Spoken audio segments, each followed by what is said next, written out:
Hour 2 of the Sports Bash Live, 97.3 ESPN here at Chickies and Pete's in Atlantic City. Don't forget, tonight you got the Thursday night game.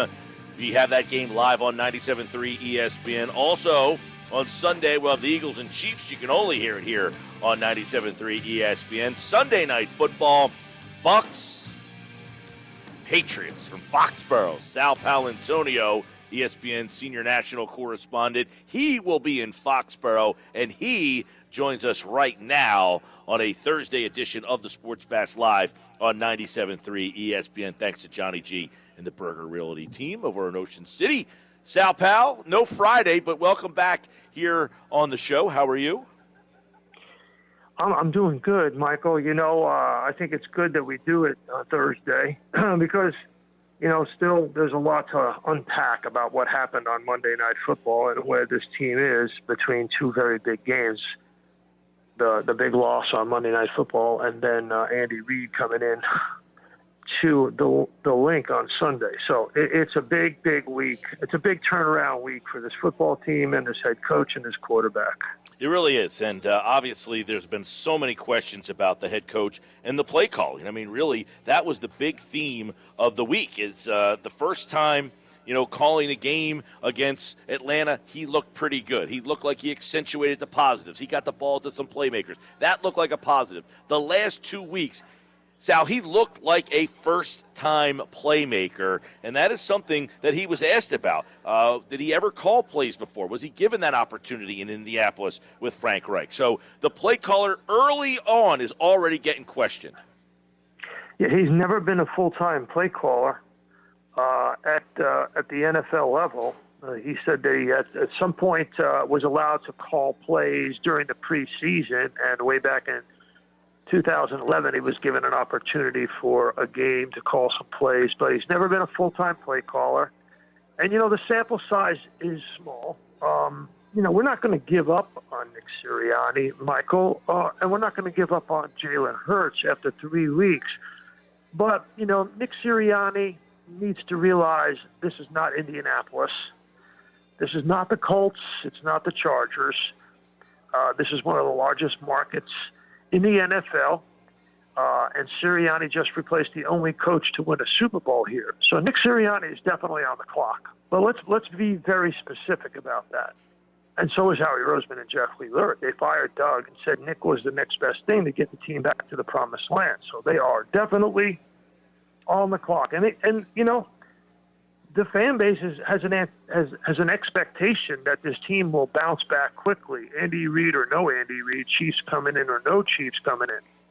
You can't get blown out on Monday Night Football in Dallas. It's totally unacceptable. I don't care if you're a rookie head coach. I don't care if you're in your 10th year. Especially when the head coach made a big deal with T-shirts and pregame speeches. Mike, there's an old saying, never overpromise and underdeliver. It gets you fired. Yeah. And the game on Monday night, obviously, Sal, you've been covering the league for a long, long time, and people complained about Andy, didn't run the ball enough. Doug didn't run the ball enough. This coach ran the ball 3 times in a NFL football game the other night. I mean, that's about as unbelievably shocking as we have seen, and we've seen a couple of coaches recently who refused to run the ball. This guy ran it 3 times. How long can that last? 3 times by design, and then he had some pretty questionable explanations, and then he finally got religion and figured out, listen, I got to do a better job of it. Went back and looked at it. Jalen Hurts said, we got to run the ball. Miles Sanders said, in order for us to be successful, we've got to run the ball. Neither one of them was complaining, but they both understand after looking at it. But, when you're a first-time play caller, Michael, you just sometimes get lost in the forest. You're looking at down and distance. You're looking at the scoreboard. You're looking at what the defense is showing you, and all of a sudden, you're not dictating what you want to do. Your identity gets lost, and it gets lost rather quickly. But I'd like to go back to something that I think that they can fix right away, and that is the penalties. You can't say you're a great teacher of the game and then lead the league in penalties after 3 weeks. You can't be on a pace to break the franchise and NFL record in penalties. So the first thing you've got to do is get a reduction of the penalties. That's something that can be improved upon and controlled right away. If you don't do that, then you are just not your sloppy football. And you're constantly battling against the sticks because you may be productive offensively, but if you're constantly shooting yourself in the foot, you're going to be spinning your wheels. Absolutely. And there's some video the other night that ESPN's cameras caught of Nick Sirianni saying it's always him when it was Derek Barnett. So if he doesn't discipline these guys, how do you fix it? Well, it goes back to, you've got to go back and coach technique very specifically. It comes down to position coaches, and it comes down to the assistants.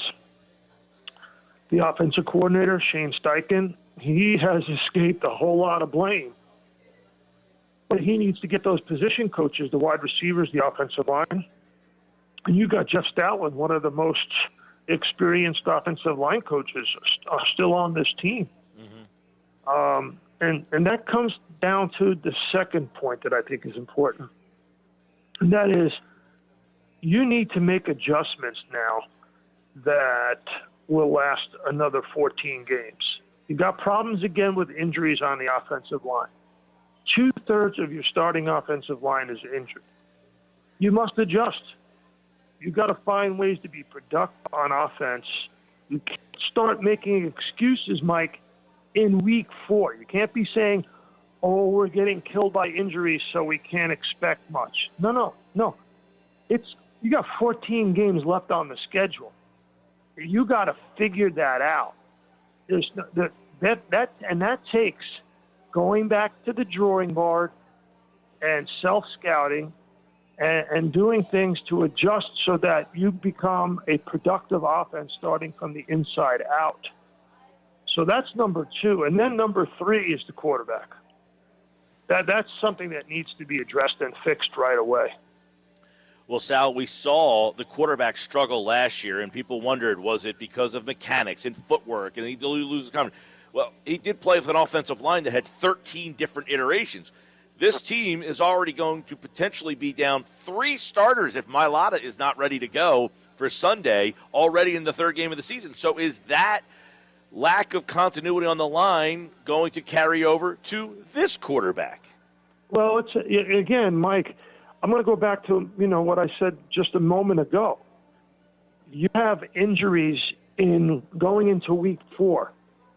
So you can't use that as a crutch now. You can't say, oh, well, we're getting killed by injuries, so it's having a trickle-down effect. Right. You got 14 games left, Mike. You got 14 games left. You need to figure out a way to be productive even though you're having injuries on your offensive line. So, I'm not a quarterback's coach. You're not. You're a baseball coach, and a damn good one, too. I'm not an expert. I'm not a head coach in the NFL, but I've seen a lot of football, and I've analyzed enough games, talked to enough coaches and quarterbacks to see some things that could be fixed right away from the quarterback position on this team. One, he's got accuracy problems on short throws. So he has to work on it. And it's got to be something that they do with rookie quarterbacks over and over. I've seen a lot of practices. Foot in the ground, ball out. Foot in the ground, ball out. Foot in the ground, ball out. And over again, you practice that. It's like the pivot on the double play. How many times do you work on the pivot on the double play? Countless times. How many times do you work on the exchange between the first baseman and the pitcher on a ball that's hit down the line to the first baseman and you get the put out at first base? How many times do you work on the cutoff from the outfield? You got to go back to technique, and you got to go back to motor memory, and you got to get the foot in the ground, and the ball's got to come out, and you got to get it accurate. Then the second thing comes down to the coaches. It's obvious that Jalen Hurts is not seeing the whole field. So you got to do what that Stefanski does with Baker. You got to move the pocket. You got to move the launch point. Jalen Hurts looks very comfortable throwing the ball on the run. Right. Not necessarily on the run, but on the move. So move him. Yep, you're move right. him off his spot. He likes to throw on the move, so start moving him around a little bit. These are little things that you can work on. Big thing, obviously, is the penalties. You got to start chipping away at that. You can't lead the league in penalties and say you're a great teacher of the game. It's just a big contradiction. Sal Pal's with us. Obviously, they got a challenge this week. This Chiefs team's come in, lost 2 straight. They don't defend the run very well. They're 140 yards per game, 160 yards per game they give up on the ground. That's second worst in the league. You got a team that ran the ball 3 times last week, called anyway. So do you anticipate that number going up greatly? And is that their one shot to beat Kansas City? It's a big, important part of it. You want to run the football for 2 reasons. Steve Spagnuolo's defense has given up over 400 yards and per game total, and he's given up over 150 yards in the run game. So that's a weakness that you must exploit. But more important, Mike, if you do run the ball successfully, you have a chance of keeping Patrick Mahomes and Travis Kelce and the rest of that track meet off the field. Yeah. The track meet is, and it's funny because you mentioned Kelce. They did a good job against Kittle. They've did a good job in that game, so we'll see how they defend there. But on the flip side, Sal, I think you've said it the last 2 weeks, got to get the tight ends involved. Well, Nick Sirianni's not listening to the Sports Bash, apparently, and that saddens me. Well, it's a league where you control the passing game between the hash marks. It's set up for that. And if you're not successful in that area, you're not going to be successful throwing the ball in the National Football League. So, we could list about 10 things that need to be improved, Michael. when you lose by, 3 touchdowns on Monday Night Football in Dallas and you're embarrassed on national television like that, there's a lot of things you can improve. But you got to take baby steps. You have to show that you're making progress in certain important areas that are controllable, right? Mm-hmm. And throwing to the tight ends, running the football successfully, those are controllable. So now you got 3/5 of your starting offensive line that is either not going to play or is injured or is hurting. I want to see how they respond, what they do formation-wise, personnel-wise. Now, there's no fullback on this team. So let's see how they have some formations and personnel to be successful running the game when they're shorthanded on the offensive line. If they don't do that, they'll get blown out by Kansas City. They just will. Yep, absolutely. Sal Paolantonio, by the way, has the assignment of the century. If you listen to Greeny, by the way, you are in Foxborough, and Tom Brady and Rob Gronkowski will return as visiting players. So what is the atmosphere and electricity going to feel like in Foxborough on Sunday night? Will this be maybe the biggest regular season atmosphere that you've ever seen? Well, how do you measure atmosphere and electricity in an entertainment product? It's the price, right? That's the number one thing. You want to see Paul McCartney in the front row? You got to pay. You want to see the Rolling Stones and go backstage? You better get out your checkbook. You want to go to the Super Bowl?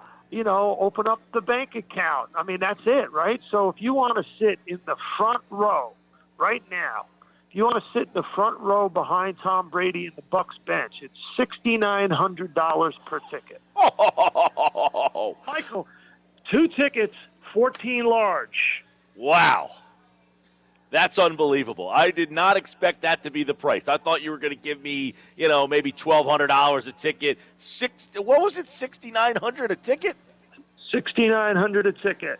Oh, my gosh. So that's how that's the best way to measure electricity, is the price you have to pay in order to feel the power of the event. Wow. I would imagine, What would you pay $6,900 for? Maybe a shot to go into, Jeff Bezos' rocket ship. I don't know what was $6,900 for a one-time event. And by the way, Sal, I would imagine that this game is not going to be all that competitive, right?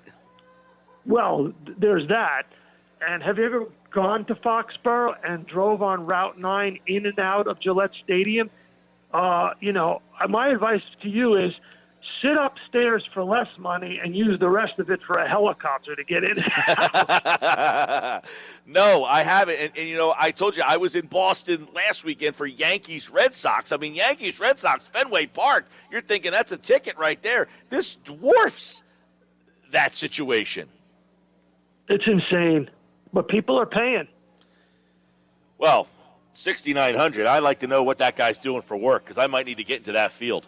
If he's paying $6,900 for the ticket, holy mackerel.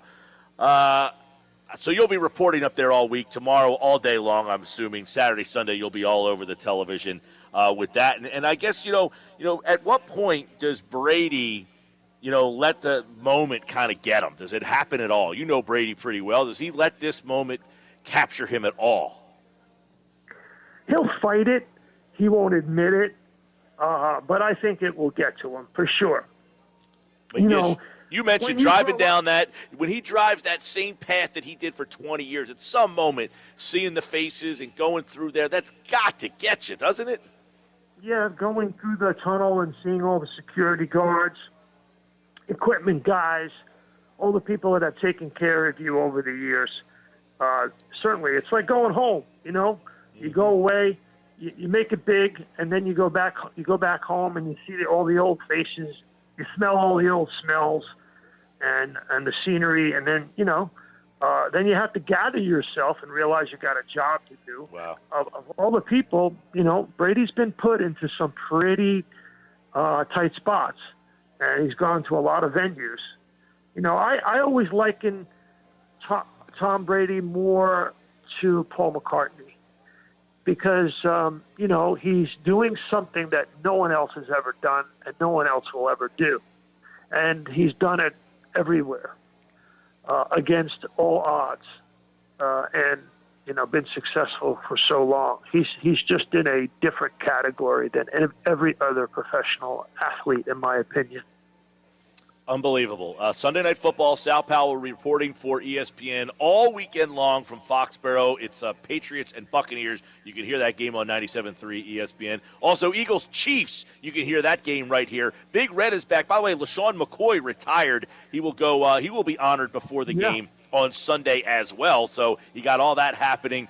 But something tells me that Big Red's going to walk out of here with, believe it or not, his 100th career victory as a head coach of the Chiefs. He will have 100 or more victories now with two teams if he gets this game on Sunday against Philadelphia. I got to look that up and see if that's ever been done before. I don't think that it has. And that would certainly put him into the Hall of Fame. And if I might tell you that we're going to have a great breakdown of Patriots and Bucs and Chiefs and Eagles on the NFL matchup show this weekend with Greg Cosell and Matt Bowen on ESPN2 on Saturday and ESPN on Sunday. And I'll check in with you next week, Michael. But this is the week. This is the biggest week. Coming off Cowboys' loss, Chiefs coming in, and showdown Sunday in Foxborough. Big one. A lot of good ones. Cowboys, Carolina. That should be fun. Some other good games all around. Sal Paolantonio right here. Johnny G, the Burger Realty team in Ocean City. Always a pleasure to have him on. Thanks to those guys over there. All right, Sal. Enjoy the game. Thank you, Michael. Have a great weekend, and I'll talk to you next week.